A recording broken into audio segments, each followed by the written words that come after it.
So when we look the name of the place, Basilica Cistern, the half of the name comes from the Hagia Sophia.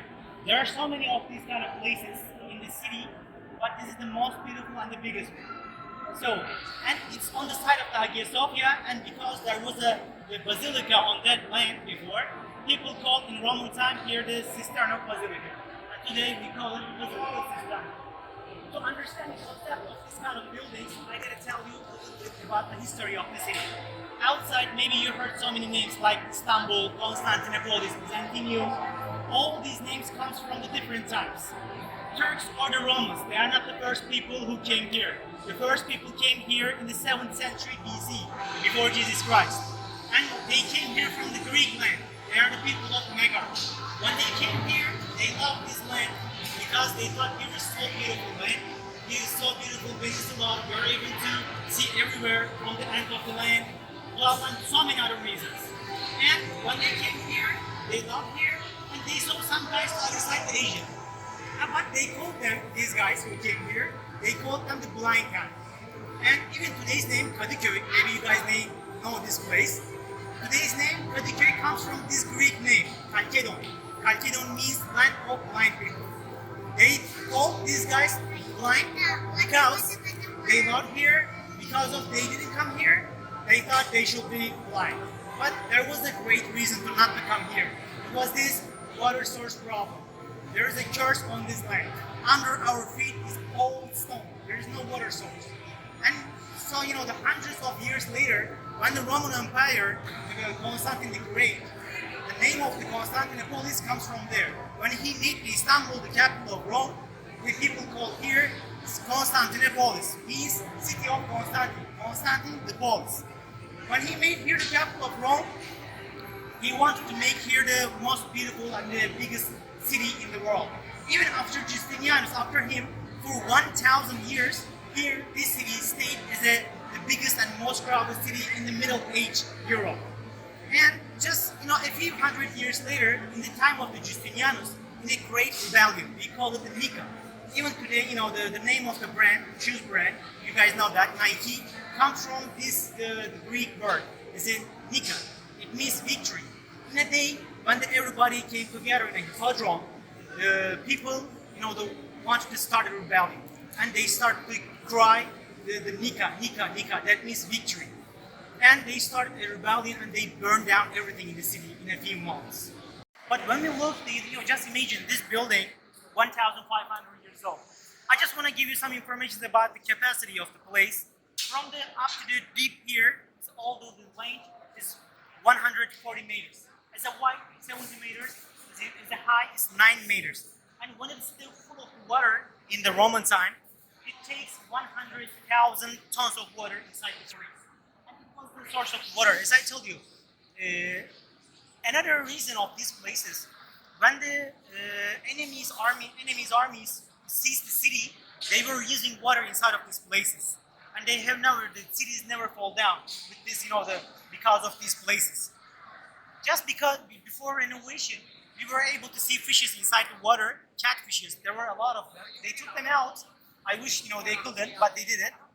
And they used to come from the Roman time. In Roman time, they used to keep these fishes inside the water. These fishes, catfishes, is eating the materials inside the water, and they were keeping water fresh. And another reason, when the enemy's armies seized the city, the first thing they do, they were poisoning water from the outside. And when this happened, you have to give the city, you have to fall down. But they were checking these fishes. If they are still alive, they were using fishes. If they died, they were not using fishes. They were using these fishes to understand this thing. So, as I told you, 1,500 years old, this building. But as a material, when we look, these columns, all these things are so older than the building. Because when the Roman Empire, Justinianus, gave the order to build this place, he gave the order to make it with the fastest way. So they brought all these materials, all these columns from the ancient cities like Bergama, like Ephesus. They carried everything to the capital from everywhere. So when we look at, the structure is a 1,500 years old, but it's a material so much older than this. maybe a Greek man was praying on the side of this column in Bergamo. Just imagine this. And today, they are using, this column just for the storage, water storage. And the thing is, as I told you initially, the Turks have been here for just 700 years. But just before us, before Romans, this is the history of humankind, not just the Turks. So just to take a trip inside is not the Turkish history, or the human history, or the Romans, or the Byzantinians. With this, the open mind, just take a tour inside, okay? Let's continue for the place.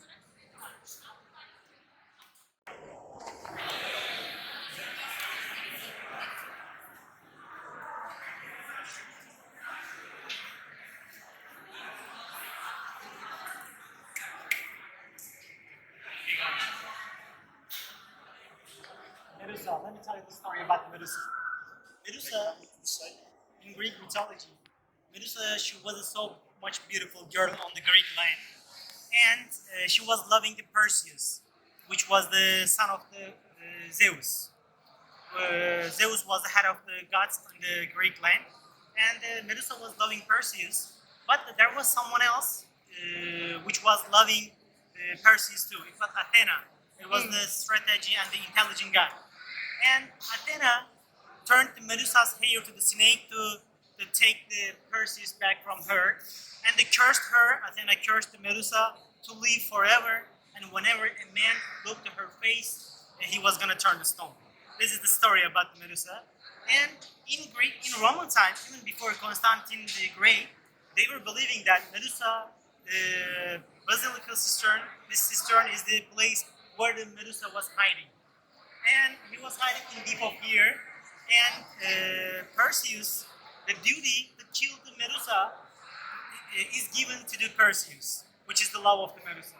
And Perseus came here and he killed the Medusa and cut her the head inside of this place. And then her head turned to the stone and they put it here. They believe that. And they put it upside down, not to turn to people to stone. This is the Greek mythology story. So, as I told you, so many other stories about the Greek mythology. For example, Styx River in the Greek, the mythology, it is the river you have to cross after you die to go to other world. They believing that it was crossing from here. They were believing that this underground part is the city of the Hades, which is the death god of the Greek mythology. And so many other stories like this. These are from the Greek mythologies for the place. So, as I told you, they were believing that. They were living with these stories. This is the thing about the Roman times. And as you asked me that there was a hand which was coming from the ground. What is the purpose of it? So they were believing here, as I told you, here was the world of the Hades, and they were just trying to show that someone is trying to come out from the ground because here is the death land of Hades. So these are the stories about the place. Just give a look around and continue.